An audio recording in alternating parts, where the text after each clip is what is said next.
strange substance found by a Southwest Arkansas man be part of a government test?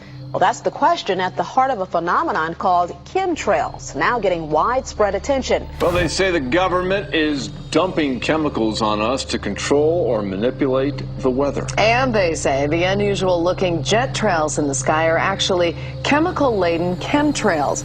People say the government is up there in airplanes spraying all kinds of chemicals to change or manipulate the weather, leaving what you see there, and they call that a chemtrail.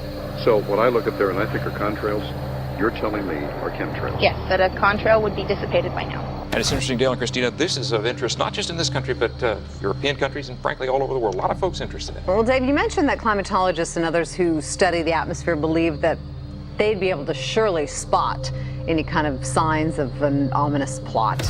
Our journey started in San Diego, California, where thousands of scientists, engineers, policymakers, and journalists gathered for the American Association for the Advancement of Science Conference. One of the topics was the artificial manipulation of the Earth's climate, also called geoengineering. During the meeting, scientists spoke about the plausibility of implementing geoengineering campaigns throughout the world under the guise of preventing global warming. One widely accepted theory was to block the sun by spraying something into the atmosphere. When they were asked about existing aerosol programs, they stated clearly that no such programs have ever been implemented. But strangely, these proposals sounded exactly like what people around the world are claiming is already happening. When I found out that the American Association for the Advancement of Science was going to be held down here and the main body of topics would be on geoengineering, I had to come. I had to be in on this. I had to hear what these top climate change scientists had to say. And that's the other question about chemtrails and whether geoengineering is being deployed right now without our knowledge. I don't have any personal insight into that, other than to say that I've worked in government at pretty high levels in the White House and at state government. I'm personally skeptical of that, but obviously you never know what you don't know. Chemtrails.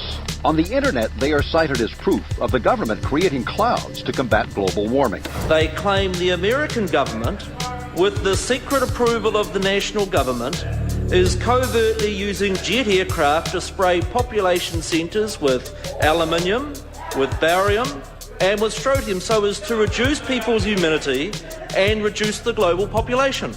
I'm always a little bit suspicious because the government doesn't seem that capable to do something on such a large scale. That is not rain, that is not snow. Believe it or not, military aircraft flying through the region is dropping chaff. Small bits of aluminum, sometimes it's made of plastic or even talicized paper products, but it's used as an anti-radar issue, and obviously they're up there practicing. Now, they won't confirm that, but I was in the Marine Corps for many years, and I'll tell you right now, that's what it is. And what happens here, military jets, some come out of Key West Air Force Base, and they move off into the atmosphere, and they drop mylar strips. Some could be a little wider, some are small glass fibers that are coated in aluminum. And what the Air Force does is they take their military jets and they dump these out of the aircraft, they fall into the atmosphere, and some take as much to a day to fall down. This is inevitably military or something going on. The government, the Air Force, you see this kind of a pattern like this, you can rest assured there's something going on. They're actually little bitty magnetic and little bitty strips of, whether it's aluminum. It's a nuisance to you and I to determine what's real and what's not, but it looks like it is a life-saving operation there for the military. The apparent motive behind this conspiracy theory is one world government. Order, I cannot hear. Mr. Speaker, I want to assure the House that both my ministry and my colleague, the Minister of Health, who have received correspondence on this issue, that this conspiracy theory does not have an iota of truth, and that the trails observed from aircraft simply come from jet engines. Question number 9. Order.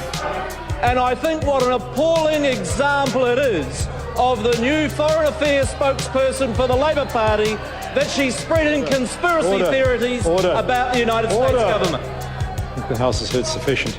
It is called geoengineering, fighting global warming by putting a chemical dust in the atmosphere and reflecting harmful radiation back into space. We take geoengineering to mean deliberate, large-scale intervention in the Earth system. There are a variety of schemes that have been discussed for geoengineering. A classic example is injecting reflecting particles into Earth orbit. Nevertheless, there might be some good reasons to think about alumina. It turns out, first of all, there's been a lot of work on the environmental consequences of alumina in the stratosphere. The big deal really is that alumina has 4 times the volumetric radiative forcing for small particles as does sulfur. And that means you have 4 times less surface area for the same radiative forcing. And this is a much bigger deal. You'd have roughly 16 times less the coagulation rate, and that's the thing that really drives removal. So you could get away, we think, with much smaller mass fluxes. So that's why we see things like in the use aircraft patent from '89, they talk about aluminum. And that's why we're seeing in the surface water samples aluminum. And here's David Keith saying that aluminum has 4 times the reflective volume surface area. So they'd like us to think that we're talking about sulfur, but here they slipped up and let it out that aluminum is 4 times better to achieving their ends, and it sounds like it's going to be one they don't want us to know the effects of. The little picture is from a nanofabrication study, which shows you can make very high quality, and do this in just a jet in a very simple way, make high quality alumina particles just by spraying aluminum vapor out, which oxidizes. So it's certainly in principle possible to do that, and there's a big literature that's already looked at that. And you could do that by either building new versions of these aircraft or even re-engineering existing aircraft. So there's some ideas of that. So you go to an engineering firm and you want this done. They don't say this is hard or unusual. They say, okay, yes, we could do it. Aerosol geoengineering looks like it is so cheap that the cost is basically not going to be an issue. That means that implementation decisions will be risk-to-risk decisions. The risk of doing it against the risk of not doing it. And it makes the problem of how we govern it fundamentally harder and different and novel. So I've told you that it's cheap to deliver materials to the stratosphere, and I'm convinced that's true. I don't think that will change. But I think the more we do research, the less easy this will look, the more complicated the environmental effects will look. And that's a good thing, because right now it looks too easy. So I think that if we do more research, we're likely to find out that it's harder and more complicated than we thought, and the side effects are harder to manage, and that's a healthy outcome that will make it easier to do the management. Of course, the opposite reaction is possible. It's an empirical question, how people will actually react to knowledge about this. Another reaction is to say, if these crazy scientists are so concerned about putting CO2 in the atmosphere, they want to think about these things, then that might actually mean we should be more serious about the risks of CO2 in the atmosphere. And by the way, it's not really a moral hazard, it's more like free riding on our grandkids. And by the way, it's not really a moral hazard, it's more like free riding on our grandkids. Numerous air quality studies, including from CARB, California Air Quality Resource Board, have named submicron-sized particulates as being particularly harmful for human respiration. Through all the discussions today, I have not heard any mention of this fallout, and has this been studied, and also the effects of a highly reactive metal like aluminum on toxifying soils and waters? The question is, what would be the effects of these materials on human health if they came down into the stratosphere, in particular small particles and aluminum? So the collaborators of mine working on the aerosol scheme are actually folks from Carnegie Mellon who focused on human health impacts. And while we haven't published it, that was the very first thing we did, was do the order of magnitude calculation in bevel pencil and paper, but with an expert on human health impacts about whether there could be an issue. And for aluminum or other particles, there are a lot of toxicological things that need to get looked at seriously. But if you're just thinking about the sheer number of particles and the human health impact of small particles, the answer is, well, we haven't published it. That was the first thing we looked at with some of the leading experts who do epidemiological research on human health impacts, and it's not even close to being an issue. Clarify, so 10 megatons of aluminum dumped into the atmosphere would have no human health impact. So let me be more careful here. We're to separate out the toxicological. So the alumina, we've only begun to research and published nothing. The alumina, we've only begun to research and published nothing.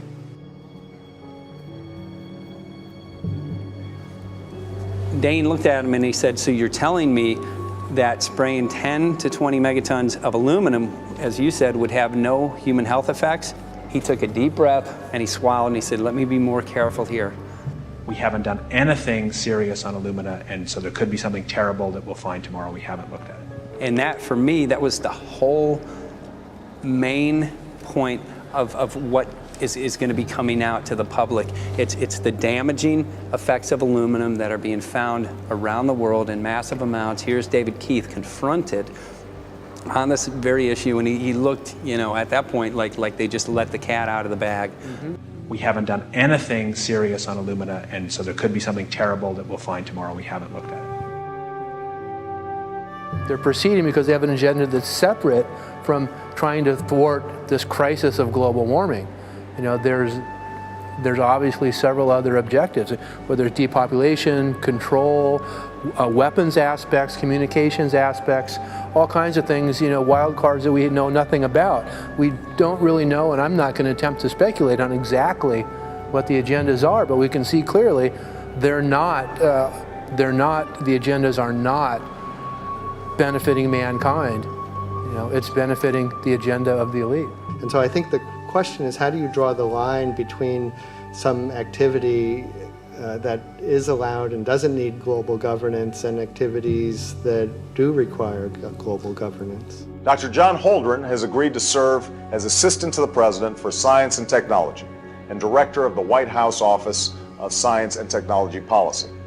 I look forward to his wise counsel in the years ahead. My personal opinion is that we have to keep geoengineering on the table. We have to look at it very carefully because we might get desperate enough to want to use it.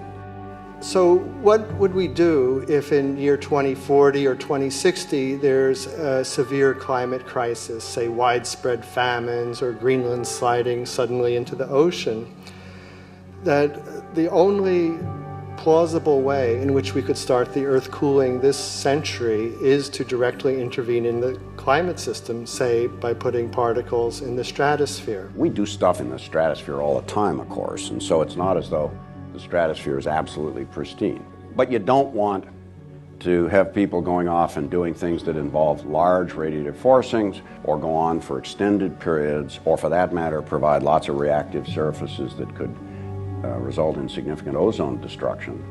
You know, maybe I'm putting a particle into the atmosphere because I'm trying to make money, or maybe I'm putting a particle into the atmosphere because I'm engaging in scientific research and trying to understand cloud physics, or maybe I'm putting this particle into the atmosphere because I'm trying to make it rain locally to seed a cloud and get more snow on our ski slopes. And this obviously raises all kinds of questions. It's hugely risky. It will likely negatively impact some people, but we might find ourselves in a situation where those risks seem worth taking. One of the things that really shocked me was in one of the breakouts, they had the benefits of these programs and then the risks. Now the benefits, the one thing that was stated was the just cooling the planet. You know, some of the risks were ozone depletion, droughts in Africa and Asia. I got to tell you, I came away from this experience after listening to these scientists for 4 days of symposiums, really concerned, because it's clear now that they are justifying, rationalizing, and looking to legitimize some really, really horrible impacts, further impacts on our environment. And they're basically formulating the sales strategy and the implementation and oversight strategy and the funding strategy. After San Diego, I was shocked by the programs that had been proposed. I decided to write about it. That night when I finished, I sent the article to an online publication with my email address attached. When I woke up the next morning, my inbox was flooded with responses from around the world. Why? Because I had just broken the story on aluminum in geoengineering models, which I had no clue at the time that very few people knew about. Now this metal, aluminum, is being found in massive quantities way above normal levels all over in rain, in soil, and in snow. After that, the calls started pouring in from people who were desperate for someone to investigate. That was the fuel that started the film. Before we started filming, we had the opportunity to sit down with one of our favorite authors and documentarians, G. Edward Griffin, to find out what he knew about the subject. I'd like to talk for a minute about an issue that's getting more and more attention. That's the issue which scientifically is called stratospheric aerosol geoengineering, also called the chemtrail issue. I'm very aware of the chemtrail versus contrail controversy. As far as I'm concerned, it's an open and shut case. I have been watching the development of jet travel from its very beginning. I used to live near the Los Angeles airport. Remember when the first jets came in and landed, man, they made a big noise. We never heard a noise like that before. And we used to go down and sit at the end of the runway and watch these jets come in and take off because it was a novel experience. I've been watching jets all my life, and I know about jet contrails. I've watched them. They're vaporized moisture, ice crystals, and they get out there in the atmosphere, and then they effervesce and evaporate and then disappear, and you can see them. Plane moves along and the little white trail follows right behind it, and usually about 10 or 20 lengths of the plane or thereabouts, and then it's gone. And you can still see them that way, by the way, once in a while. So there goes a contrail. These other things we're talking about are not at all the same phenomena at all. These planes go by and they billow out this white smoke, and it covers the sky from horizon to horizon. It doesn't dissipate at all. And they crisscross each other. And you see this thing cover the sky and turn it milky, and then people start having trouble breathing, and then you hear stories about the aluminum and barium deposits that they're picking up and the residue. And you put it all together, and I don't see how anybody who's got their eyes open and their mind open can come to any other conclusion but that somebody is spending a lot of money and effort to spray the planet. The question is, why? I have my own theories, but I hope that there will be some good investigative reporters go out there and get us the answer. I know that whenever it's finally discovered, and it will be, the people who are doing it will undoubtedly say, oh, well, we did it for you folks. It's for the greater good of the greater number. It's for the society. It's probably to prevent global warming, or maybe it's to inoculate people against some kind of a dreaded biological attack. We can't go around shooting everybody in the arm, but we can spray them and save their lives. You see how good we are? We're doing it for the benefit of society. I know they're going to, whatever it is, they're going to say it was for your good or mine. Think if we had the ability to steer hurricanes, and the hurricane was going to slam into New Orleans.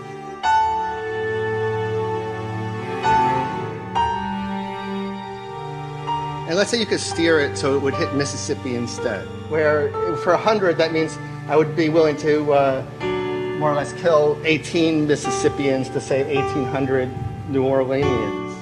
And if you do that knowingly, are you murdering those 100 people? And there's all kinds of equity issues there. Now, also, we might be wrong about our steering, and if we didn't do the research right, maybe our steering would intensify Katrina and even kill more people in New Orleans. And so this question of how do you develop the confidence to know that your intervention will reduce overall damage, and then how do you deal with the understanding that you might be damaging some people who wouldn't have been damaged before while saving people overall? The spraying appears to be mostly in NATO countries. I've seen it here in the United States, I've seen it in England, I've seen it in Scotland, I've seen it in Canada, and I've had reports from people who live in France.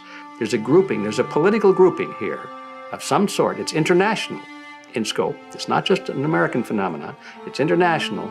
And anybody that wants to investigate that, I think, has to take that fact into consideration. They're going to find a political grouping and a political motive here. But in my humble opinion, it's not in your good or mine at all. I don't know what it is, but we'll soon find out.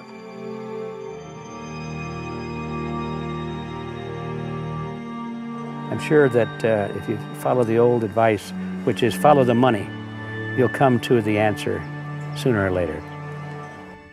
Soon we realized that we all shared the same need to get this information out there, to share with the public, to let people know what is being done. Ed felt so passionately about the issue, he offered to help us. Well, the main thing now, since it looks like the budget is going to be met, is to get it done well. We don't come off the tree knowing any answers at all. Yeah, we're not scientists. We're just asking questions, exactly. And we've got to be very skeptical about the answers. That's it's totally accurate, totally honest. Why can't people see this? They're not hearing it. They don't know that the facts are not being presented to them. We're very lucky, you know that? Look at this opportunity that's been dumped on us. I know. Opportunity. It's, well, this is going to... Yes. It's, This is going to be a battle, I know that. Challenge and a battle, but I mean, why are we here if it's not for that? We're going to go to a short break with DJ Foxy. Can't go to get hold of Morrow, so it's going to be you for the moment. I'll call him again. So. Sounds good. I saw the sky crisscross with chemtrails, and I can't remember if it was in LA or if I was on the road, but I had looked up one day and I thought, look at that. That's not the flight path, man. That was a grid, a regular grid over the city, and I couldn't believe my eyes. Milky white clouds. And, you know, it all seems very obvious, and now the evidence of what we have on the ground with the aluminum, the barium, strontium, and with what we see in the patents and what the geoengineers say are going to happen, I mean, for the everyday Joe, this is a slam dunk. This is a very delicate moment for the powers that be, because they're taking a covered-up operation like the tropospheric aerosol program, or chemtrails, Project Icarus, whatever, it's had many names over the years, and they're making it overt into a geoengineering scientific shield to deflect sunlight, because global warming's out of hand. So at this very moment, the belly of the beast is right above us with no armor. Whether people believe in chemtrails or not, the geoengineering should be scary enough. And when people learn about geoengineering, chemtrails will then become apparent because they're the same. So you're talking about global conspiracy here. Geoengineers propose doing this on a global level. Off to Redding, California. Guess this is the second step after the AAAS meeting. We'll see what we find.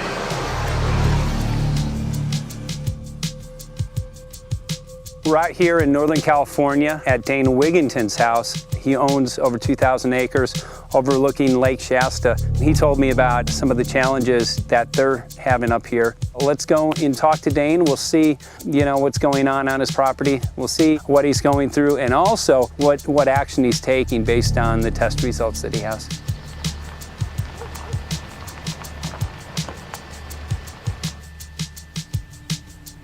As you know, I have a background in the energy fields.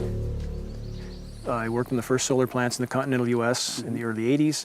My home was on the cover of the world's largest renewable energy magazine, so this is my background. My goal has been to alert the public there is a mountain of toxic material falling on us, period. Before about 5 years ago, our skies were typically blue, and now you see it's covered with lines and haze. And virtually nothing you see on the horizon, nothing you see in the sky above us is a natural cloud. I mean, it is virtually all the remnants of these aircraft lines that you see fanning out, spreading into clouds, artificial clouds. But the sky is a very dirty look to it. There's not the white cloud, blue sky that we had only a few years ago, but it looks like there's some sort of massive industrial activity or forest fires burning over there. And we see that typically every night. You see even down to ground level, the clarity drops off significantly, and we don't see that except for the days when we have these long, lingering trails that spread and cover the whole sky, and on certain days you can see these trails actually dropping vertically like a veil.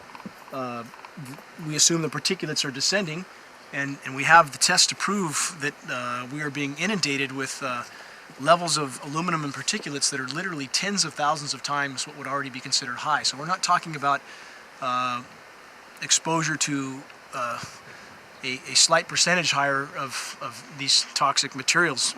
We're talking about quantities, for example, off the side of Mount Shasta. If you can pan back, that's a landmark in Northern California, considered to be a pristine water source.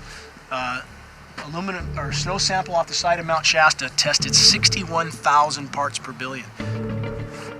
This is just ordinary snow water, and people are drinking this stuff when they're hiking on the mountain. And remember, government action is required at 1,000. This is 61 times over the government limit, and our hikers are drinking this poisonous water on Mount Shasta Mountain itself. Barium, 83. Strontium, 383. So this summer, the people climbing are drinking poison. Basically.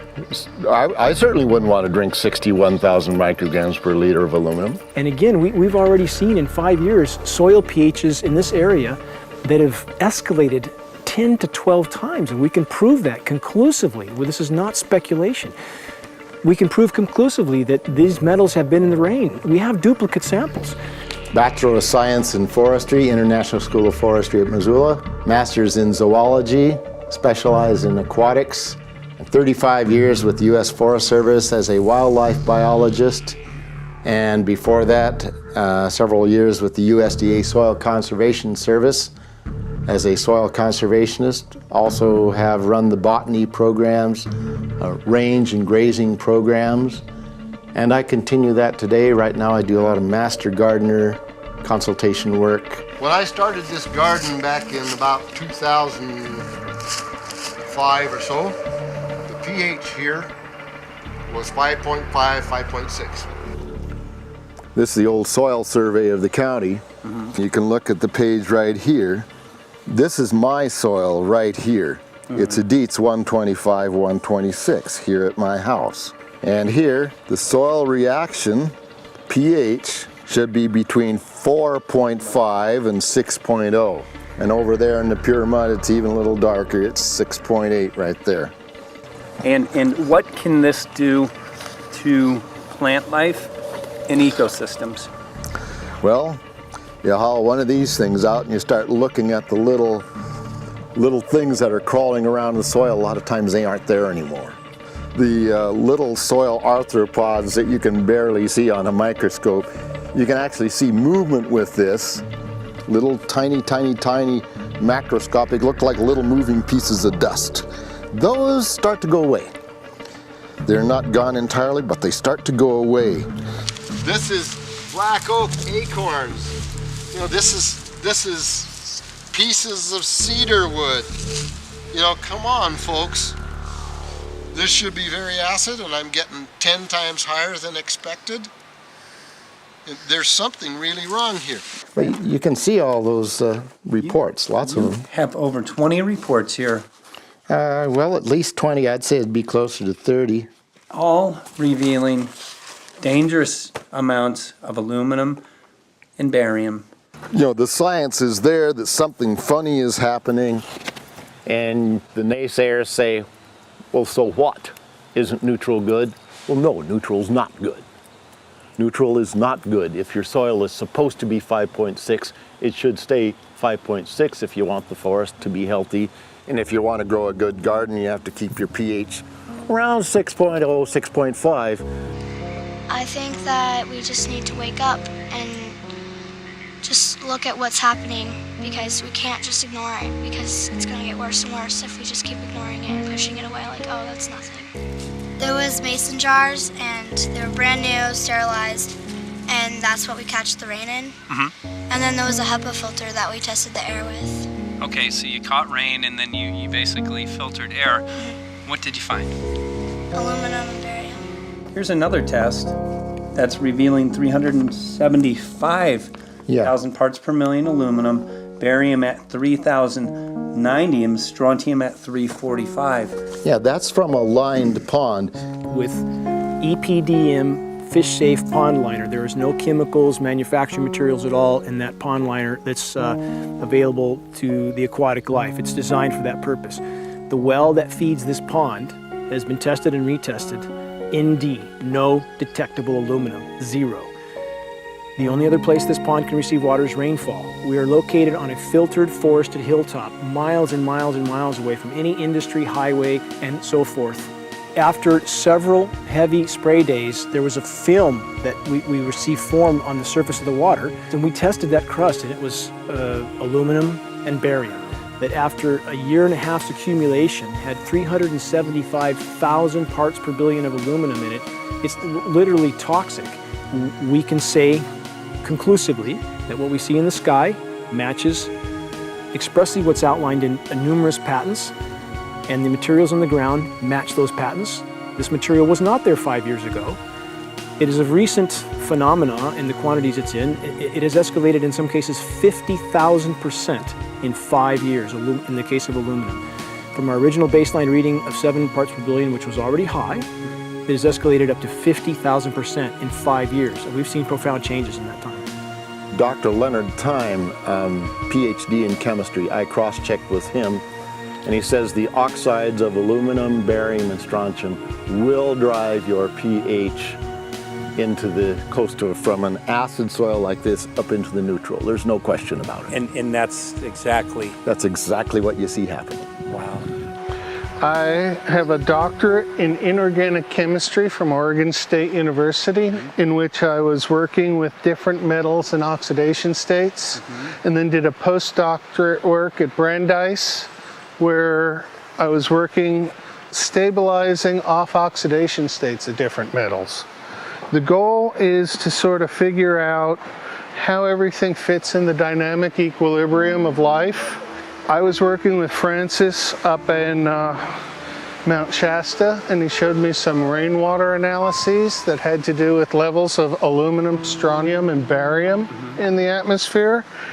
So I feel the major toxin in these chemtrails is the aluminum. And from the levels we were looking in at Mount Shasta, this is totally, totally unacceptable.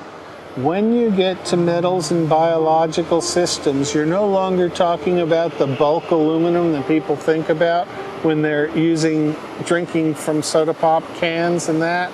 So once it gets to the aluminum oxide stage, it just forms a plaque within your arteries and shuts down life. When you take elements that normally aren't out in the environment and you start putting them in the environment, it raises some serious red flags. Aluminum is a very specific, nasty and biological systems. It takes that site and it never lets go, and it shuts down the site, and that's it. And so as you accumulate aluminum over time, it causes major neurological damage because it ends up as aluminum oxide that's essentially stuck in place and can't be flushed out by normal systems. At the core of everyone's condition, there's always some level of toxins. And aluminum is known to have cancer-causing effects. The half-life is decades. I think that we should be working on taking more of these toxins out of our environment instead of adding more toxins in. It's very concerning that if we add more toxins to our environment, that will be increasing the rates and risks of cancers. Even one patient is not worth it. So sad that they would consider putting aluminum in our environment to affect something when they could be causing so much more damage. Wherever the material is coming from, it is there. The amount of metal falling on us cannot be disputed. Absolutely, this is not speculation. The amount of metal in the last 4 years, as I said, have increased to a degree of thousands of times, and California Air Quality Resources Board has studied the aerosols from China. These metals are not amongst them. Mike, the reason I've chosen to focus so primarily on this issue is I feel all other issues are secondary. What could be a greater priority than not being able to walk out your door and take in a breath of air without sucking up heavy metals? If our land base is being poisoned, if our waters are being toxified, what will we have left to work with? Whatever we choose to focus our time and energy on, whatever our political beliefs, that this is a common ground for all of us. We must have air that we can breathe that's not full of toxic chemicals and metals. We must have water that's not completely laden with whatever is being emitted from these aircraft. And if people stopped to consider that the atmosphere is as thin as a layer of paint on a basketball, it is an extremely thin layer that allows life to exist on this planet, to simply treat it as a physics lab and experiment with it until it is broken beyond repair is folly of unbelievable proportion. And if people understood that this sort of experimentation not only is going on, but has been going on for a very, very long time. Going back 50 years, there's been countless climate manipulation, weather modification programs that the vast majority of the public is completely unaware of. And if they think that this is not true, that certainly that somehow they would have known if it was occurring, I would ask them to look at things like Agent Orange and the things that governments do because they can, because there's no one to stop them, because they have these huge military machines that want to control everything. And in fact, the government's own document, perhaps you may have seen, it's available to any online, is called Owning the Weather, an expressed goal of our government, and not just our government. He told the Associated Press that the American government has created weather tampering techniques so that the New World Order will be able to starve millions of Americans and to control the rest. There is weather control techniques. Number one, the entire patents on the equipment. Number two, Senator Claiborne Pell's complete statement and story of his own that not only does it exist, but that we even utilize it as far back as the Vietnam War. Well, Murph, we're going to do what we can. Let's see what we can do. You got the scientists behind you. The scientists are with you, so at least this scientist is with you. I may not have $1 million budget, but I've got enough to show that something's dreadfully wrong. You got it. All right. So Arizona will be this Monday, the 21st. Senator Johnson up in Show Low. So we're going to be in the car a long time.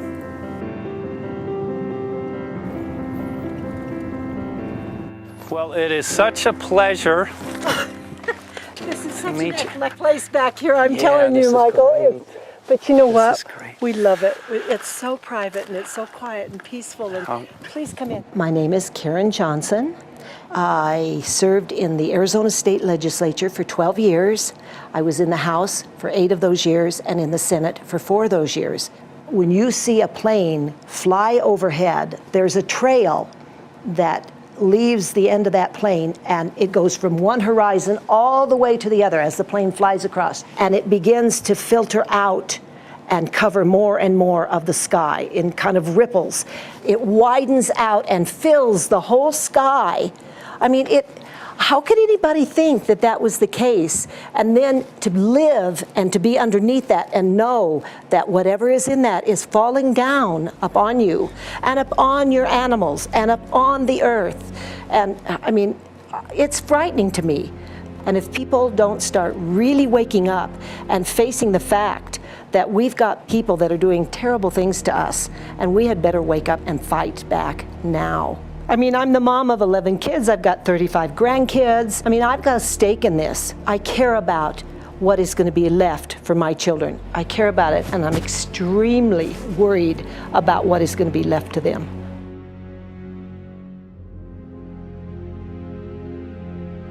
Aluminum is toxic, and we know that it's accumulative. And we know that we're getting more. So we're absorbing it in the air, we're drinking it in our water, so we are accumulating more. So the thought of more aluminum being dispersed in our environment in the way that you mentioned is very frightening to us and very disturbing to us. Those of us who have done any research on this are really quite concerned that we are ill-informed about this issue, and mostly that it's being done.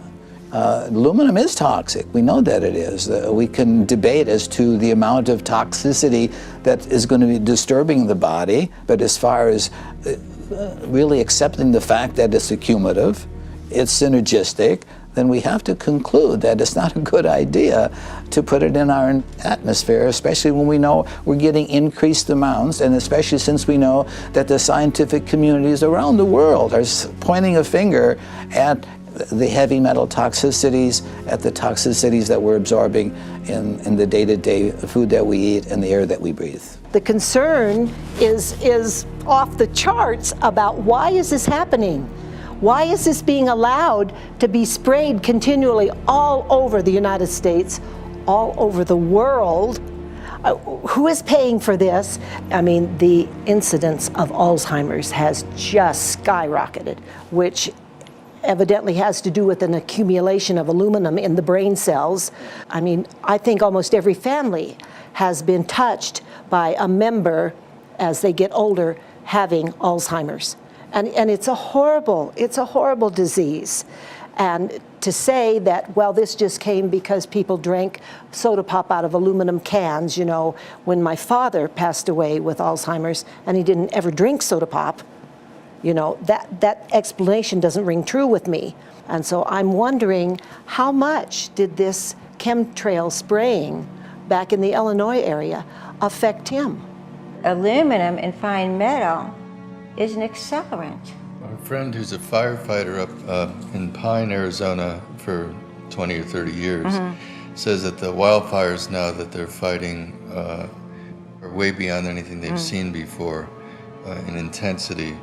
And when you look at the air samples and you see the fine particles of aluminum, which is very flammable, and magnesium settling on the trees, this is causing unprecedented savage wildfire. But if you look at this, you can see these are parts per million. They sent this to me, and I just found this to be extremely interesting because we should have like 2 parts per million of aluminum in our air.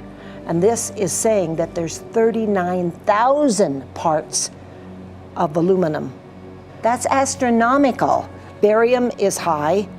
I mean, these are way off the charts of what people should be breathing or what's coming down on them.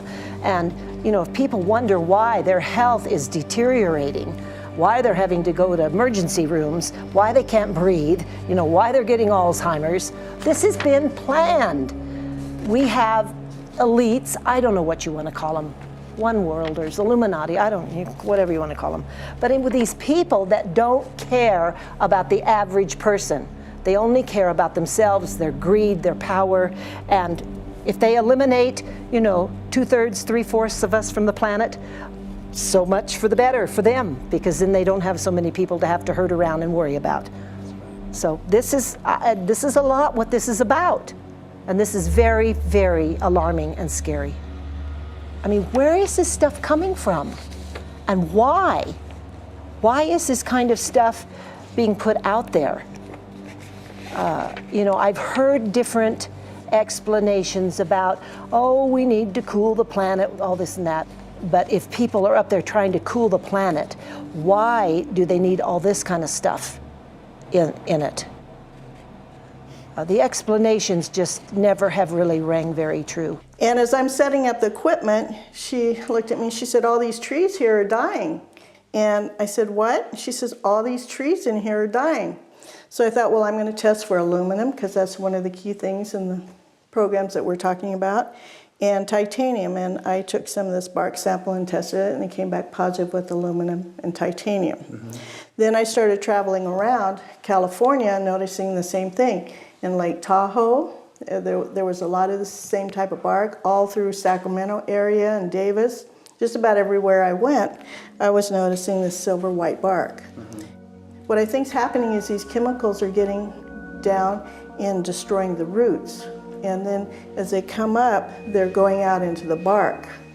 Those 2 right there are the ones that are just, it just hurts so bad to see these 2, because look how old and big they are. We probably lost 40 trees right here on our 10 acres. Every week, every other weekend, we'd see another tree that was beginning to die. And I mean, it's just so sad, we'd just cry. And to think that that might have something to do with it, along with their other explanations, would really, really frost me.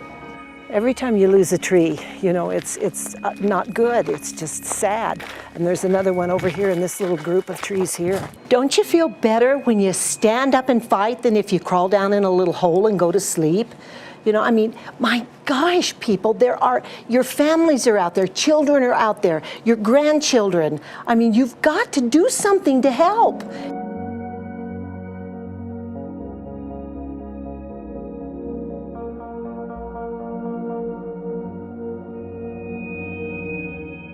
My greatest hope is to get people to question.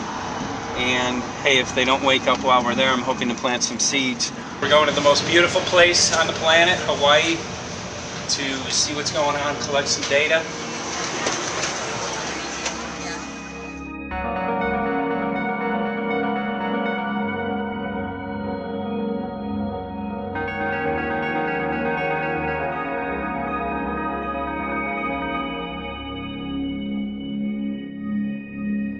Thank you for having fun with us. Hope you enjoyed the trip. Have a great vacation and welcome home if you're lucky enough to live here. Thank you.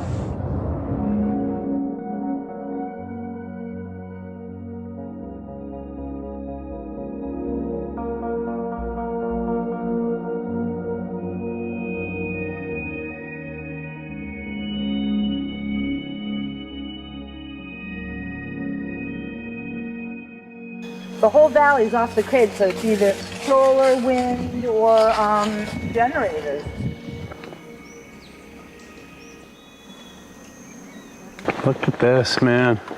Yeah, their mind can't even conceive of a dream of this. Right. Yeah, right. Even coming here, and one would never think, you know, in paradise that it's getting destroyed. And they're doing it island style. They do it off the island, right? They do it off the island, so they don't, you know, you don't see the chemtrail airplane. The theory is that they're spraying the ocean, offshore, and It's coming in on the... and it's coming in. Now these are coming from the west. They're also spraying on both sides today. A lot of this stuff is actually chemtrails coming this direction. There's material that's blocking. We should be able to see to the horizon, you know, where the Earth curves, because we're high enough and we have the ocean, right? So we should be able to see. We should be able to see the Big Island. It's only 30 miles away. And you can see it's not a blue sky behind it. That's the key. It's all, you know, has that kind of weird looking blue, like silver blue, I call it. And this is a nice day. You know, there's no more blue sky. The night we're gonna look at the stars at night, and it's like, you'll see, you can count them. There's so few stars at night now. There should be hundreds of thousands of stars, and I can count the stars. There's like one here and one planet here. It's like, you might see, some nights you'll see 100, some nights you'll see 10. This is what concerns me, this kind of stuff right here. It's just soft. Okay. This just comes right off, this bark. That's not natural. For I've seen hundreds of thousands of coconuts, and I've never seen it falling apart like that. Look at this, you guys. I've never seen anything like this. I used to trim trees all the time on the Big Island. I've never seen anything like that. That's why I'm concerned. Not an easy task that you have here on the island. I could see the skepticism because it is so far beyond anybody's reality. It's amazing. It's just amazing to try to look through somebody else's eyes. Like my eyes, I can see this, so it's like night and day. And other people, it's just the illusion is just so deep. What do you think would happen if everybody awakened to what was going on and what the plans were of geoengineers? I think they'd have a revolution in Hawaii. If people really understood what was going on. What's your concern for, I know that you love the land here. What's your concern about the chemtrails? Well, that we won't be able to live here and grow our own food. And that our health is going to be compromised. You think it already has been? Yes. And the thing is that they're doing it every day here, every day. So it's hammering, micro doses every day. And then, of course, it's getting in the environment, and of course, it's weakening the plants. And it takes a couple years for this to actually weaken the plant. So we are asking for GMO taro. We're asking for GMO papaya because we can't grow our natural seeds. We can't be sustainable. We can't truly, be here as God created us to be. So my friend convinced me to do a hair analysis on my daughter. So we went ahead and cut close to her scalp and got some really recently grown hair and sent it in. I was just sure that my daughter's hair was going to be so clean with the lifestyle that we live. And lo and behold, it came back and her levels were really high in aluminum. This is the chart here. This is the reference range, and this is where my daughter is, 23.1. Aluminum. The skies are covered with a white mist, and I look up at night anymore and I don't see the deep, dense stars that I used to, and I can't help but think this obviously has something to do with my daughter's health. I don't know where else these heavy metals are coming from. Yeah, I mean, look how old she is. Yeah. She's been isolated here. Here, and she's... Here. Anybody looking at the situation would be like, this is paradise.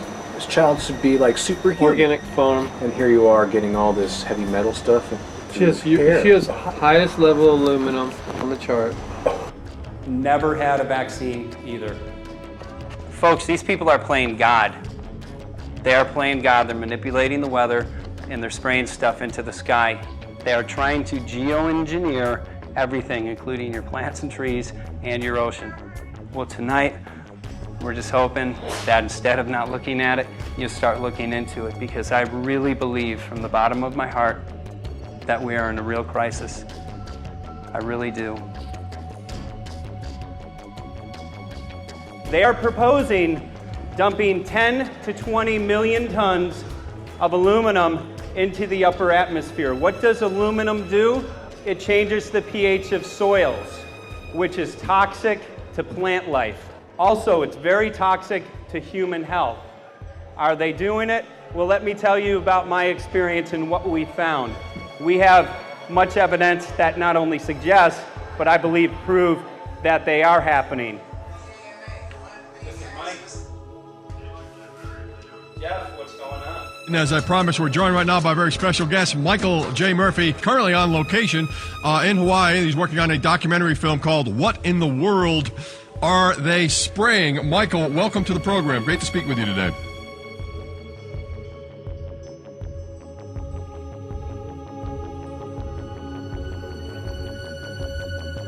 I had a friend who recently, he's always looking at things from a different perspective. He's a bit of a conspiracy theorist, you know, and he says that whenever the president comes to LA, there's no spraying that week. Could you have a better place for an interview? I mean, look. Well, this is being done over our farms and over our things. So basically, they want to eliminate our ability to eat organic food, have clean water. So in some ways, it sounds to me like, and you know, again, it's just a projection, but it sounds to me like this is control. How do we control the masses? Yeah. How can aluminum be good for you in any? And what was the second chemical you mentioned? It's barium. Barium and aluminum. Obviously, those are toxic to everything. To human health. To human health, to farms, to animals, to everything. 61,000 parts per billion. And there should be a government alert at 1,000? At 1,000, people are drinking this. People that climb the mountain, they're drinking that snow. It's poison. Oh my God, that's so disgusting. So that's 60,000 times above regulation. Exactly. 60,000 times above regulation. And I've talked to friends and they're like, well, that's just ice. That's just condensation. And I'm like, you can talk to a second grader. Ice doesn't float in the sky and spread out that way, you know? You're not an expert, but you're a concerned citizen who said, wait a second. Who's actually doing the research. Yeah, you're doing the research, and that's what we need to do as Americans and say, you know what, I want to know what's going on. I want to know what the FDA is doing to my food. I want to know what the government's doing with my air, my water, and the soil. And, you know, it's just great what you're doing. And I just, my kudos to you for bringing light to this subject. Put all of the theories aside, just what geoengineers are proposing and what's being found is scary enough. So we can just address that. And I encourage more people to just step up and ask questions and do what he's doing. So thank you, Michael, very, very much. Aerosol spraying aluminum affects everywhere, and we have a beautiful tropical climate which I believe might be in jeopardy. So we wanted to not only come and bring the message of what people were finding around the world, but encourage people to test for the aluminum, strontium, barium. Essentially, I think it was an effective trip. I saw a lot of people here in Hawaii, in Maui, awake and not only curious, but willing to look into this deeper, and that's my only hope. This is one of the boldest moves, I think, from Ed Griffin yet. This is the taboo topic that nobody's supposed to talk about, and that is aerosol spraying. Now, we've got tons of documented proof of errant aerosol spraying. It just blows my mind that the whole essence of humanity has always been to look up into the sky and ask why. Though there are no limitations, there is endless space, an endless universe. Now, in the 21st century, we're not allowed to do that. Anyone who looks up and sees the giant grids and the X's in the sky that weren't part of our existence until just a decade or two ago is somehow called a kook. And the people that are the best and biggest proponents for the revolution and for liberty, they don't want you to talk about it because you could discredit them. It seems to be an industry that's being built up to milk the taxpayers by undergoing some kind of a giant global spraying program to make all kinds of money on the project. And they don't seem to care really what effect it has. They're not trying to experiment to see if humans can survive it or anything like that. They just want to get this stuff up. And then we discover, as we're going further down the line, that there are companies generating genetically modified organisms, seeds, modified seed crops they're being engineered to resist the aluminum in the soil. And a lot of crops won't grow in that. And so now, after they've messed up the soil, all the farmers were going to have to go back and buy seeds that have been genetically engineered to resist the aluminum that have been put into the soil. And all of a sudden, mankind is completely dependent upon these companies like Monsanto and other giant agricultural firms. You can't even grow natural seeds anymore. And we're looking at that. It's a shocking thing. I hope we don't find that that's true. But all the arrows right now are pointing in that direction. We get into cost-benefit analysis here because there's also HAARP could be involved in this. Geoengineering, as you guys mentioned, which is documented heavily in Dennis Kucinich's bill, that is the Space Preservation Act, which, by the way, I don't think got through Congress. And then Kay Bailout, as we call her here, Kay Bailey Hutchinson, also put together some legislation in order to qualify geoengineering, which, again, is supposed to save us all from global warming. But it is cost-benefit analysis because they can benefit on so many different levels. Ed, that's how they do everything, isn't it? That's right. And, there's an old adage, if you just follow the dollar, follow the buck, you get to the source of the problem. And it looks to me like there's a tremendously profitable industry being built up right now around this concept of geoengineering or weather modification or reducing global warming and all of these other things that can be sold fairly easily to an unsuspecting public. They all say, oh, well, that's good. We don't want global warming, And so they put up with this, and they don't question, they don't criticize.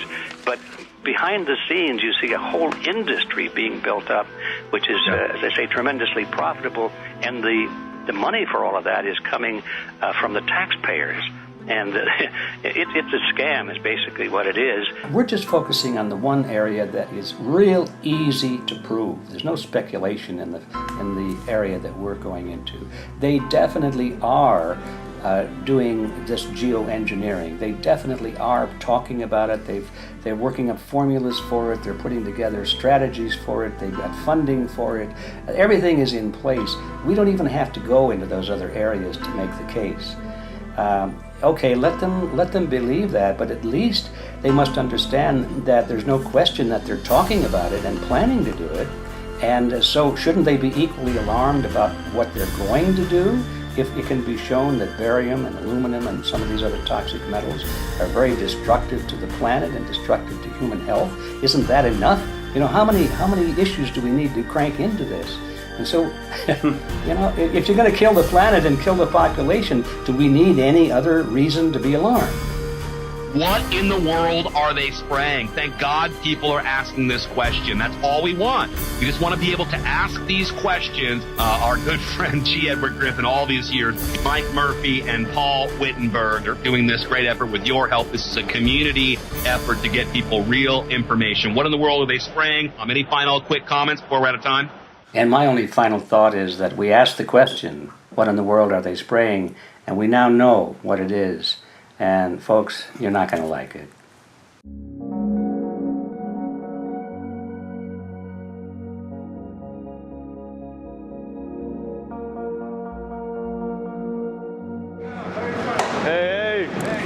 I'm Peter Vreke. I'm from Belgium. I'm 54 years old. I can't believe it myself. I'm a very happy and grateful person.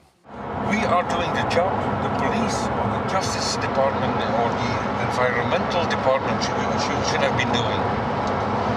And it's really essential that it's going to be a grassroots revolution. I think so. God is on our side because we are not fighting against, but for. Yes, we're fighting for. I was in the council for about 25 years and also a period as the mayor. So from that moment on, 10 years ago, everything started to change. I start to get a picture of what is really going on. And it became crystal clear to me that we, humankind, have been manipulated and dominated and exploited for centuries. And this chemtrail phenomenon made me angry because I was so helpless. You can decide what food you're going to eat, whether you're going to smoke, what water you're going to drink, what kind of life you're going to lead, but not with this phenomenon. Then you are just a victim. It's only a game. And there have to be good guys, and there have to be bad guys. And luckily, we are in the position to be able to play the role of the good guy who has the chance and the opportunity to overcome. 3 days that we shared with them, my heart just dropped because it was such a beautiful way to live and such a peaceful way to live. I left thinking, what's this going to be like in 10 years? Is everything going to be killed off on their property? And if it is, how are they going to get their food source? Are they going to have to take a class, and get certified by company XYZ? And what are the requirements for that? And that really is the end of freedom. I'm concerned about that. I definitely, I really am. Yeah. I learned to say everything is now as it has to be now. And everything is going to be okay. It's going to be all right. It's going to be okay. Yeah. Yes. I have this deep feeling that in the end we will prevail because we have the right on our side. The cosmos is helping us. And I have this strong feeling that we are being supported by entities and by forces we can't even imagine.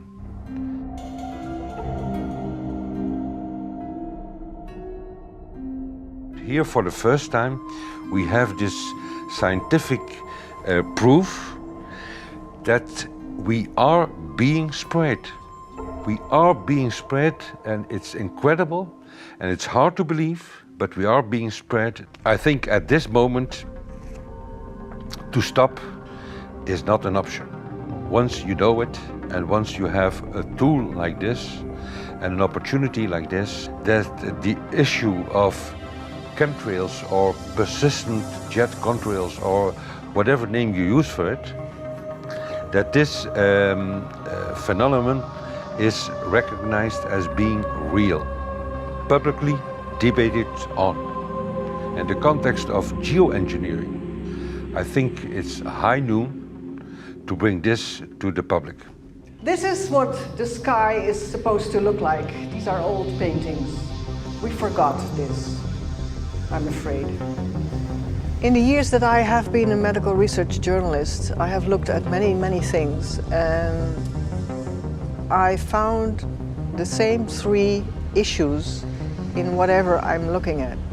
And that is that we are being dumbed down, we are being made sicker, and we are being made infertile.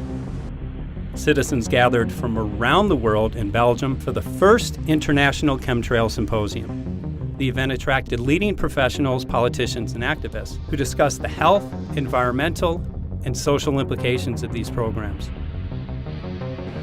Today it's only going to be about facts, documents, figures, patents, licenses, everything that brings us to the truth. We have no other weapon against this vast complex than exposing and bringing their dark works in the light of the truth. We have the hope that by our efforts, more and more people will become aware of the fact that we are deceived by our leaders.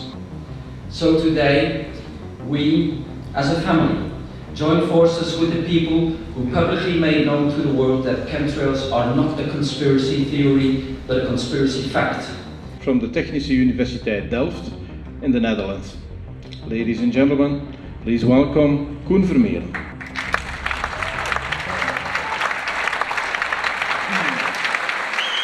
Well, I'm Koen Vermeeren. I'm a university professor of Delft University of Technology. Usually people are with their heads to the ground in their own two-dimensional space and they don't look up. But if you do, you see more and more spaces like this. And it worried me too. I have no explanations to our students about these phenomena. And then I studied it myself and I found out that I couldn't give them the answers they wanted, because I think that the phenomenon is not natural. It's not natural what is happening, and the explanations that are given to us are not enough for me. If you look at them from a scientific point of view, the first thing a scientist does is trying to explain something. Because I'm smart and my students are not as smart yet, so I have to give them answers to questions. But if you ask most scientists honestly, they cannot answer all your questions. If people are using climate control over our heads, I want to know about it. I want to know the consequences, I want to know the health impact, I want to know everything. I need, as a teacher in my university, to give answers to my students. And they have good questions. And I don't have the answers, and I want to know. Excellent. And we should discuss this. Ladies and gentlemen, for here you in the auditorium and for all over the world, Michael Murphy.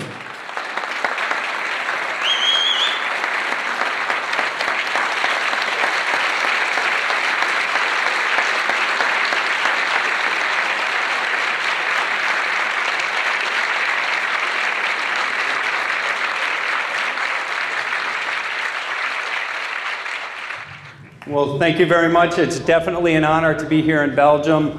The people who are in power control everything. They control the markets, they control us. Now they're even controlling the weather. And they can use that for warfare applications. The one thing that they cannot control is what God had originally made, and that's natural organic seeds. This is called the Hegelian dialect. It's called problem, reaction, solution. The problem here is massive amounts of aluminum, things starting to die. The solution is Company X that says, hey man, you're not getting yields on your crop. Everything's dying. But I got the solution, I got a seed that will grow in this environment. The only problem is now you have to start buying from me. We're a little concerned that maybe part of this agenda could be to kill off anything that's natural and organic and re-engineer it with aluminum-resistant GMO seeds. Many may know we just got back from a week of filming in Hawaii, and it was an incredible trip. A big concern for the people there is they're beginning to see softening of the coconut trees. But their concern is that these programs may again be part of a broader agenda to destroy anything that's natural and organic, so that the corporate redesigned GMO foods might be the only source of food for people. I didn't anticipate so many people, young and old, who are interested in this phenomenon and are concerned about it. And I especially liked the address that the young girl gave today. Only 17 and already making an address to the audience. That is, well, incredible. My name is Sofia Xenidis. I am 17 years old. It is quite scary to know that the air we breathe is not what it's supposed to be. That the food we eat and the water we drink contain traces of those substances which are sprayed out over all of us, as though we were being poisoned like insects. The feeling that this is causing me are feelings of deep anger and rage. I don't want to be poisoned. I don't want to be infected with cancer. And I'm just so angry that this global poisoning can be going on such a massive scale, and not enough is being done to stop this crime. A clear answer to one question. Are we being sprayed? Have we been sprayed? And is it their intention to spray again and again? What are we going to do about it? How are we going to deal with it? How are we going to stop it? I know the answer. There is only one person who can stop it. And you know him. You are. You are the person, the one you have been waiting for. We are magnificent, beautiful, godlike, divine human beings. Ladies and gentlemen, sisters and brothers, in this auditorium and in the whole world, thank you so very much for being present with us. And for now, please enjoy this anthem.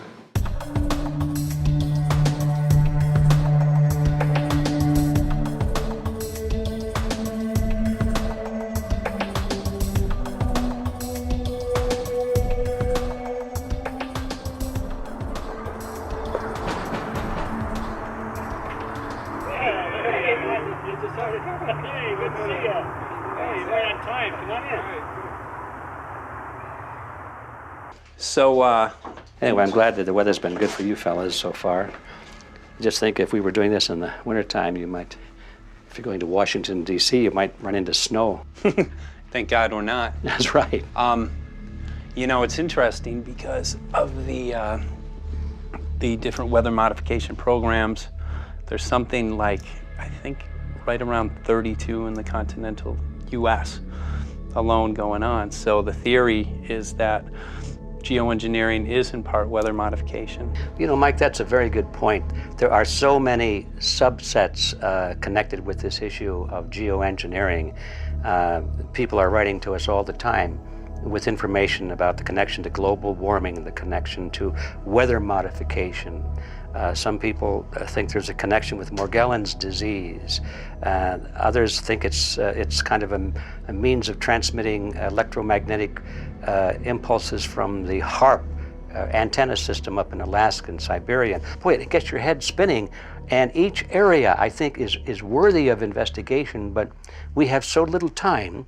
I think it's wise for us to stay focused on just the aerospraying and the toxic effect of these chemicals and the destruction of the planet and the damage to human health. What more do you need than that to convince people that we have to put a stop to it? So to stay focused, I think, is our mission on this one.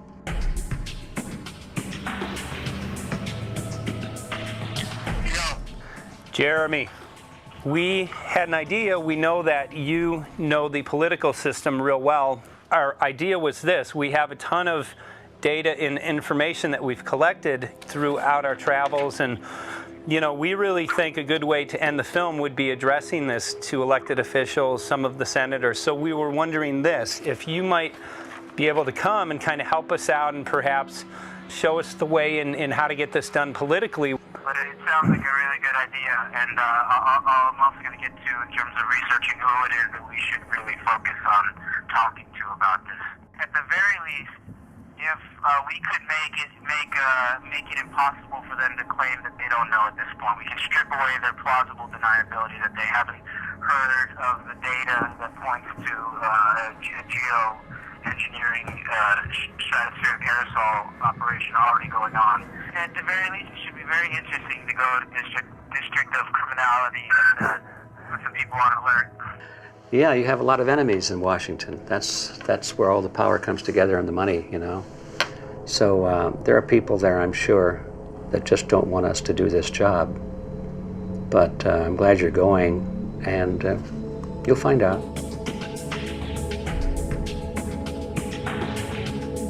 We took the data to Washington, D.C. There we presented our elected officials with the following letter. According to the 5th article of the Bill of Rights amending the Constitution for the United States of America, no person shall be deprived of life, liberty, or property without due process of law. But the daily spraying is depriving all persons living within the United States of life, health, liberty, and integrity of our common and private property without due process of law.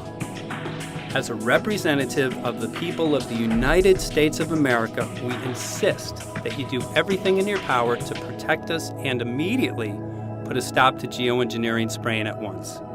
There exists no justification, legal or otherwise, to poison the planet and its inhabitants. Now suppose that space aliens arrived on, maybe they're going to land at the UN headquarters down the road here, or maybe they'll pick a smarter spot. But suppose they arrive and they give you a box, and the box has 2 knobs. One knob is the knob for controlling global temperature, maybe another knob is a knob for controlling CO2 concentrations. You might imagine that we would fight wars over that box, because we have no way to agree about where to set the knobs. We have no global governance, and different people will have different places they want it set. Solar engineering is like chemotherapy. No one wants it. But we all want the ability to do chemo and to understand its risks, should we find ourselves with dangerous cancer. How long does it last up there? The lifetimes are years. What, years? A couple years. And then it what, precipitates out, or Yeah, that's correct. no toxic side effects that we know of? The thing we always wonder about is the unknown unknown. Yeah. So if you're thinking about, say, the acidification, it's clear that's not a problem. There's several studies that showed that. Right. But of course the concern here is with so little research, there may be some unknown that comes out of left field that bites us. My name's Mike Murphy. I'm a filmmaker in from Los Angeles. We're covering an issue called geoengineering. Okay, thanks guys. Senator, quick question about the issue of geoengineering. I'm afraid I don't know what you're talking about. And wondering if you were supportive of geoengineers' proposals of spraying 10 to 20 million tons of aluminum into the atmosphere. I should really get a briefing paper on it before I give an opinion. Oh, not a problem. Are you aware of the issue? Not completely. At all? Okay. Do you have a letter from constituents, and people have concerns? Yeah, We're making a documentary about I don't know, you guys have credentials to be here? Yes, we do. We pass through security as well. Endowed by our creator. I think so. Please don't touch me. Please don't touch my property. You're lying. No, why? What did we lie? What did we lie about, sir? No, we're not. What are we lying about? Lying about what? That was a little unusual, huh? I haven't heard that, no. You're not aware of it? And it appears that these programs have already been deployed. You know, I haven't looked at that proposal, and so, why don't you let me review it? I can do that. Are you aware of? Actually, I'm going to go. Yeah. Let me go ahead and get that. I will take a look at this, and I will act accordingly. General, I'm sorry.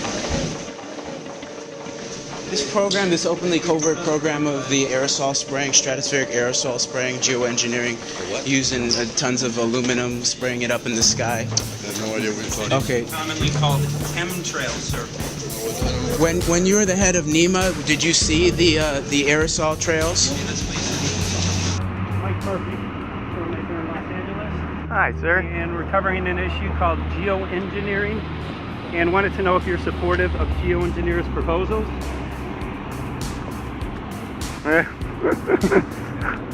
Congressman?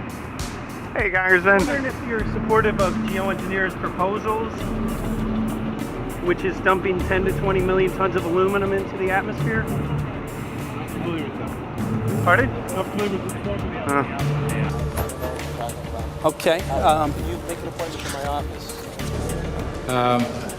I'm not supportive. I haven't looked at it close, so I don't. Have you heard of the issue? Because it's becoming mainstream in public, and there are actually congressional committees which are being formed to talk about these programs. Mm-hmm. Yeah. Well, I think when we drop anything into the atmosphere, we should know prior to the effect of that, right? Yes. And if we don't have the knowledge as to what the effect will be, we shouldn't do it. I think there are 4 different options for thinking about deployment of geoengineering. The first one would be we just ban it. I would argue that one does not want to get too firm a restriction in place on small-scale studies early on because it'll tie the science hands. I think what the science community ought to be trying to do is say, if you do small-scale stuff inside this space, and it's a scientific question what that space ought to be, there shouldn't be a lot of oversight and restriction. Congressman? Excuse me. Hi, I'm Mike Murphy from Los Angeles, covering an issue called geoengineering. These guys are running from the geoengineering issue. I wonder why. I'd have to talk to my staff. I don't know what the details on that are. Have anyone made you aware of the issue, or? Sir? Congressman, your committee talked about geoengineering last November. Are you in support of those proposals? I'd love to give you a paper. Geoengineering? You know nothing about the geoengineering issue? like this. Never heard of it. They call it geoengineering, but yeah, I never heard of it. It's nothing I've ever heard anything about. I mean, when we looked up in the air today outside of DC, we saw this stuff going on. Quickly, have you heard of geoengineering? No. The proposal is to shoot 10 million tons of metals into the air. This committee, Science and Technology, covered it for the first time. No. No, I've never heard of it. So we were very concerned. How you doing? I'm fine. How are you? So what? We spoke with Congresswoman Watson's office, and her press secretary, Ms. White, was familiar with Representative Kucinich's Space Preservation Act, which mentioned chemtrails and the weaponization of the atmosphere in space, and then it was pressured to be taken off the bill. Did you see the aerosol spraying going on today over the Capitol? Congressman? Geoengineering carries with it a tremendous range of uncertainties, ethical and political concerns, and the potential for catastrophic environmental side effects. He's not one to do interviews very often, so not unless we usually really pressure him into it. Okay. So don't, all that is, don't hold your breath. As chairman of the Committee of Jurisdiction, I feel a responsibility to begin a public dialogue and develop a record on geoengineering. We want to know if you're supportive of their measures by spraying 10 to 20 million tons of aluminum into the atmosphere? No, I think we need to have more research. Okay. And about the issue of current deployment, there's literally a mountain of evidence that many people believe proves the deployment of these programs. Any knowledge of that? No, there's certainly not a mountain of evidence, but I do support research into geoengineering, and I also support looking into the international governance of that. Okay. I hope anybody that has studied it knows, at least I think, that it's a radical proposal, and I hope we don't have to use it, but there may come that point in time where we do. Now, if we could provide you with the evidence that suggests that these programs are and have been ongoing, would you be willing to address this publicly? We've had about 3 or 4 hearings on it. We have addressed it publicly. Well, not about the proposals, but about the current deployment of these programs. Citizens. I don't support the current deployment. I think we need to have more research, and they have consequences that go beyond one nation, and so I think that there needs to be governance to that. Governance is not simply an issue of deployment, but governance before deployment in terms particularly of large-scale scientific fieldwork. I concede that on this subject and in general, it's not popular to talk about global rules. And when these people started talking about the need for UN Security Council oversight, a supranational environmental security enforcement with a strong mandate by the UN, it really was clear that they're looking for a global power behind the manipulation of the environment. But I do think it needs to be sort of an international kind of treaty that does tie and bind all nations into a common fate. It is a common fate. And unfortunately, it's not just big governments that could do this. It is small governments. It is billionaires probably could figure, I'm going to save the world all by myself, and I won't bother to mention it. How do we decide when there's a planetary emergency? Whose hand is on the thermostat? How do we decide when to start it? There's no way to do that right now. And what if we do start doing it, and then by some problem with the technology or with the will, we can no longer do it?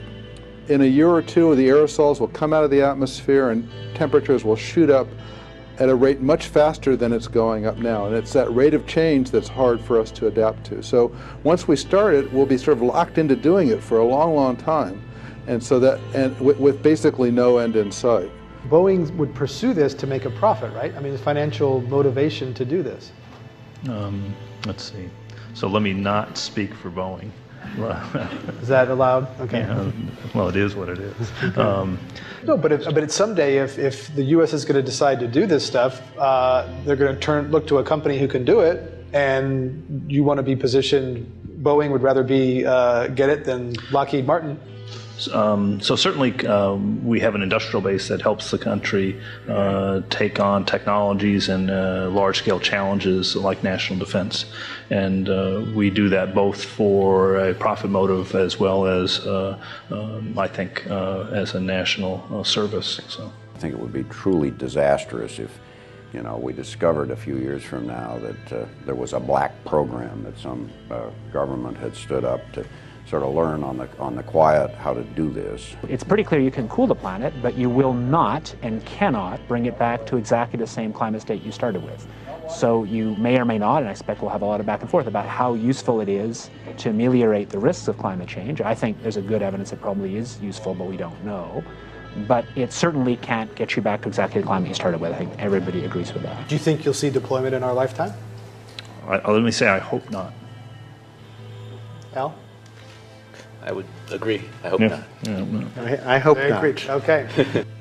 I see this as something like an evacuation plan. That you build big dikes. Maybe that's the emissions reduction to try to keep the flood from wiping you out. But that if that flood should come, that you'd like a plan for what to do in the event of that catastrophe. So I see these options more as a catastrophic response option and not as a way to reduce risk of everyday climate change. You would advocate mitigating consumption of beef as a means of accomplishing your objective? Yes. How would you suggest going about that? You can't. I don't add. I mean, it's your job to decide what to tax and what not to tax. Obviously, if you wanted people to behave differently, you give them incentives and disincentives for behavior. But I'm sure that's the answer you wanted to hear, Mr. Smith. If only my time had not expired. Thank you, Mr. Chairman. Because there's literally aluminum and barium contamination found around the world, believed to be from these programs. Like, look, today over the Capitol looks like they're deploying some type of aerosol. Did you see it? No, I didn't, but good to see you. In a James Bond scenario, some rogue rich guy puts some airplanes in the air and seeds the clouds. What is to prevent that? I'd be glad to talk. You just call our office, we'd be glad to talk. Okay, are you aware of the issue? You do it through the office. Are you in support of those proposals? What is your take? I don't know anything about it. You're not. I have to get more information. I've got a chair here. Okay, we'll give you a letter on that. Yeah, this is a letter from constituents. Okay, great. Thank you. Excellent. And many people believe that these programs have already been deployed because mass contamination has been found. Geoengineering programs, stratospheric. Got it. Yeah. You just brought it up. Okay. Spraying from airplanes. Okay. So what is happening? People from around the world are finding contamination. Let me take care of this and I'll talk to you when I come back. I'll be back. He's here. Thank you very much. We see that even though we might make the average temperature of the planet about right, the rainfall patterns change some from today. And some places become warmer and some places become cooler. So there are going to be winners and losers in this geoengineering activity if we were to do it. But nevertheless, as David has said, there are reasons why we might consider doing it. Many people are deeply concerned about it because of the toxicity of aluminum, and it has been addressed to Congress in various committees. Would you take a look at a letter from some of your constituents addressing the concerns? Excuse me if I go. Okay. Can I give you a letter from constituents? Are you aware of their proposals of dumping? Gotcha. Thanks. Well, I'm not familiar with it, so I don't know what they're doing. Okay. Well, geoengineers are proposing just that, dumping aluminum and barium into the atmosphere. Why would they do that? Aluminum's a precious metal we can use. Well, the stated goal is to actually cool the planet. However, there's a... Sounds strange. Right, exactly. So they're proposing dumping these metals into the air to block the sun, essentially. We're here just to find out what members of Congress are. I hope we would have a strong hearing on that before we decide to do something. I would hope so. And there's plenty of evidence that not only suggests that these programs have been deployed, because we're finding contamination of aluminum and barium on the rain, snow, and soil. Okay, thank you. Thank you. LA County has seen a 200% increase of Alzheimer's over the last decade. Tons of ground and water samples showing high levels of aluminum all around our state. Why don't you give me all the information you have? I have some very good people I will assign it to. And if you get it to Mr. Lavelle, we will He's get got it my to card the and right... send me an email and Yeah. we'll take a look at it. Okay. We'll be in touch. We are Okay. investigating this, and there's literally a mountain of evidence that suggests that these Okay, programs are move going that on. mountain over to us. You Let got us it. take a look at it. And look up, Thank keep looking you. up into the sky, and you'll see some of it. Oh, okay. You will. You All can see right. the aerosols being sprayed out of airplanes quite a bit. Okay. So thank you. Yeah, the future of humanity is definitely dependent on it. So we're counting on people like yourself to take some proactive steps. So thank you very much, guys. You're very welcome. Appreciate Thank it. you. Thank you. Right.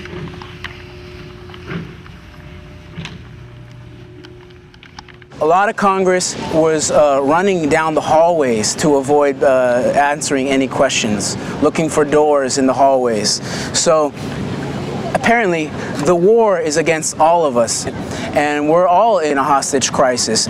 People who took an oath to uphold and defend the Constitution are not only know this is happening, are participating in this. And all of us have a duty to stand up and speak out about it. Why is the water being contaminated? Why is the soil being contaminated? Why are aluminum-related diseases going up? And it's affecting all of us, and thus we all have the duty to stand up and speak out and get educated and stop this. For our own sake, for our children's sake, it is a crucial moment in history right now. As human beings, we need to decide whether to live on our knees while being sprayed and poisoned every day, while being under a continual threat, or whether we are going to stand up and live as free human beings and seek truth, justice, peace, and freedom for all of God's children.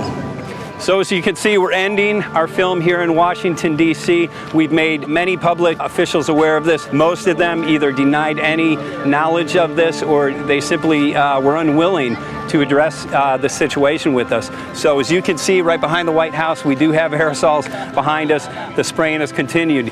What is the solution? Is the solution here in Washington, D.C.? Clearly, this is one of the solutions, but the solution is not only here, the solution is within you. This issue affects all of us so deeply. So you need to look inside. Please get active, get involved, start spreading the word with growing awareness.